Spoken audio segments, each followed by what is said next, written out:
Pourquoi certaines personnes inspirent peur sans rien dire? Le secret de l'intimidation silencieuse.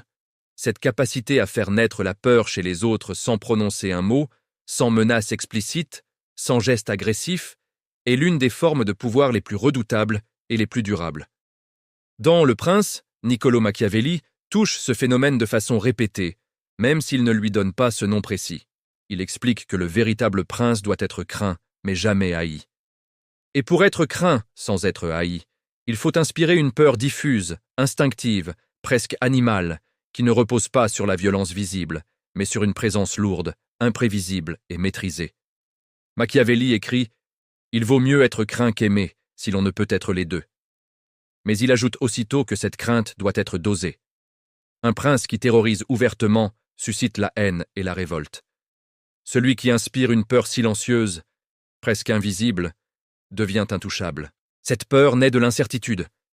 Les autres ne savent pas exactement ce qu'il est capable de faire, jusqu'où il peut aller, ni quand il décidera d'agir.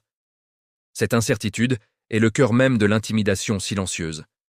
Certaines personnes possèdent naturellement cette aura. Dès qu'elles entrent dans une pièce, l'atmosphère change. Les conversations se font plus basses, les rires deviennent plus nerveux, les regards se tournent vers elles sans oser s'attarder. Elles n'ont pas besoin de hausser la voix, de menacer, ni même de sourire. Leur simple présence suffit à créer un malaise diffus, une tension palpable. Ce n'est pas du charisme au sens chaleureux du terme. C'est une forme de dominance froide, calculée, presque prédatrice. D'où vient cette capacité? Elle repose sur un mélange très précis de signaux psychologiques et comportementaux que le cerveau humain interprète comme une menace potentielle. Le premier de ces signaux est l'imprévisibilité contrôlée. La personne intimidante ne révèle presque rien d'elle-même. Son visage reste souvent neutre ou légèrement fermé. Elle parle peu, et quand elle parle, ses phrases sont courtes, précises, sans fioritures inutiles. Ce silence et cette économie de mots créent un vide que les autres remplissent avec leur propre peur. Ils imaginent le pire parce qu'ils ne savent de rien. Machiavel l'avait parfaitement compris. Le mystère est une arme de pouvoir. Plus tu en dis, plus tu deviens prévisible, et donc moins dangereux. Plus tu te tais, plus tu deviens une énigme potentiellement mortelle. Le deuxième signal est la maîtrise émotionnelle absolue. Les personnes qui inspirent la peur silencieuse ne montrent ni colère, ni joie excessive, ni peur, ni enthousiasme. Elles restent dans une neutralité froide et stable. Cette absence d'émotion visible est terrifiante pour le cerveau humain, qui cherche constamment à lire les intentions de l'autre.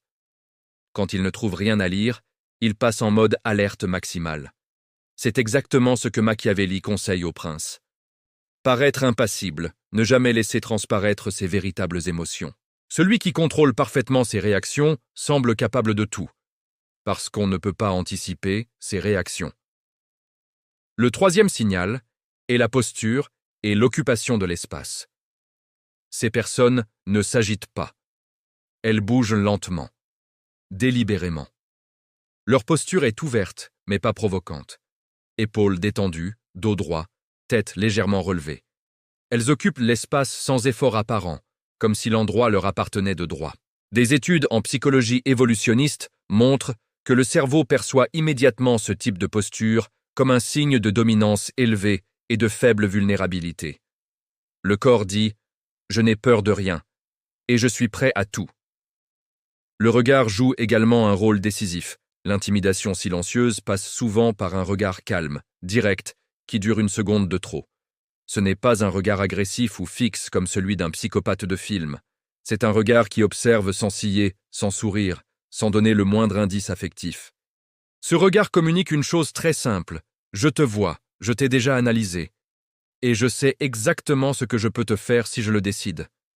Ce type de regard active chez l'autre l'amygdale, la partie du cerveau responsable de la peur, avant même que la raison n'ait le temps d'intervenir. Un autre élément clé est l'absence totale de besoin de validation. La plupart des gens cherchent inconsciemment l'approbation. Ils sourient, ils rient aux blagues, ils ajustent leur comportement pour plaire. La personne qui inspire la peur silencieuse n'a besoin de rien de tout cela. Elle ne cherche ni à être aimée, ni à être comprise, ni à être acceptée. Cette indépendance émotionnelle totale est perçue comme une force surhumaine. Machiavel insistait sur ce point. Un prince ne doit jamais paraître dépendant de l'opinion des autres. Celui qui n'a besoin de personne devient imprévisible et donc dangereux. Enfin, il y a le timing et l'économie d'action. Ces personnes n'agissent jamais par réflexe. Elles attendent.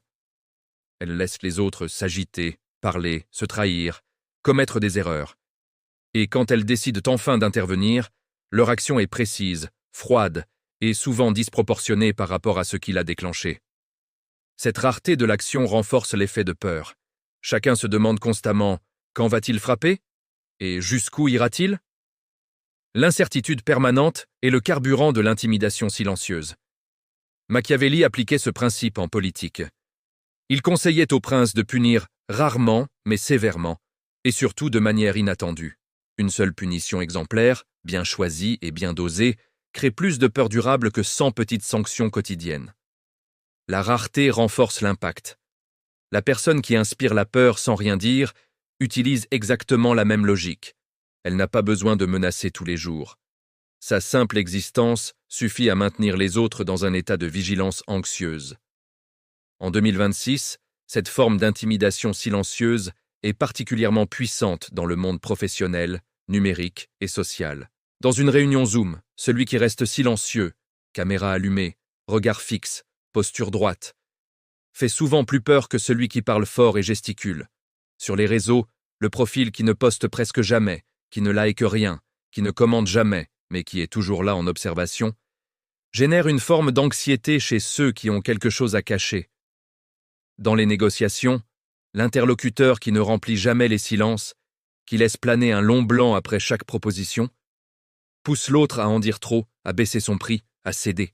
Le secret ultime de cette intimidation silencieuse est qu'elle ne repose pas sur la force réelle, mais sur la perception de force potentielle. Machiavel l'avait parfaitement résumé. Il n'est pas nécessaire d'être puissant, il suffit d'être perçu comme tel au bon moment. Celui qui maîtrise l'art de paraître dangereux sans jamais avoir à le prouver exerce un pouvoir bien supérieur à celui qui doit constamment démontrer sa force. Cependant, cette capacité a un prix. Maintenir une intimidation silencieuse durable exige une discipline de fer, contrôle émotionnel constant, maîtrise de soi extrême, capacité à supporter la solitude sociale. Car les gens ont peur de vous, mais ils ne vous aiment généralement pas.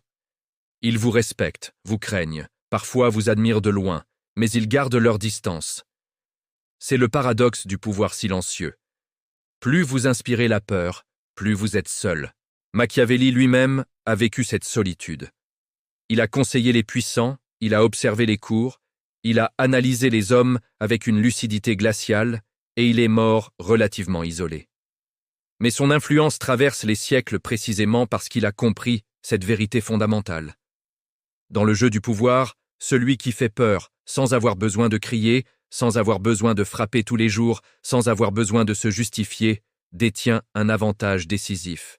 Aujourd'hui encore, les véritables stratèges, qu'ils soient dirigeants d'entreprise, négociateurs, leaders politiques ou même figures du crime organisé, utilisent tous cette même arme, l'intimidation silencieuse. Ils parlent peu, observent beaucoup, bougent lentement, punissent rarement mais mémorablement, et maintiennent autour d'eux un halo d'incertitude calculée. Le secret n'est donc pas d'être le plus fort, le plus riche ou le plus violent. Le secret est d'être celui dont les autres ne peuvent pas prévoir les réactions, dont les limites restent inconnues et dont la simple présence suffit à faire baisser les voix et à redresser les postures. Celui qui maîtrise l'intimidation silencieuse ne gagne pas seulement le respect. Il gagne quelque chose de bien plus précieux, le contrôle sans effort, l'obéissance sans contrainte, le pouvoir sans avoir constamment à le prouver. Et c'est exactement ce que Machiavel recommandait au prince idéal. Devenir quelqu'un que l'on craint sans oser le haïr, quelqu'un que l'on respecte sans oser le défier, quelqu'un dont la simple présence suffit à imposer l'ordre.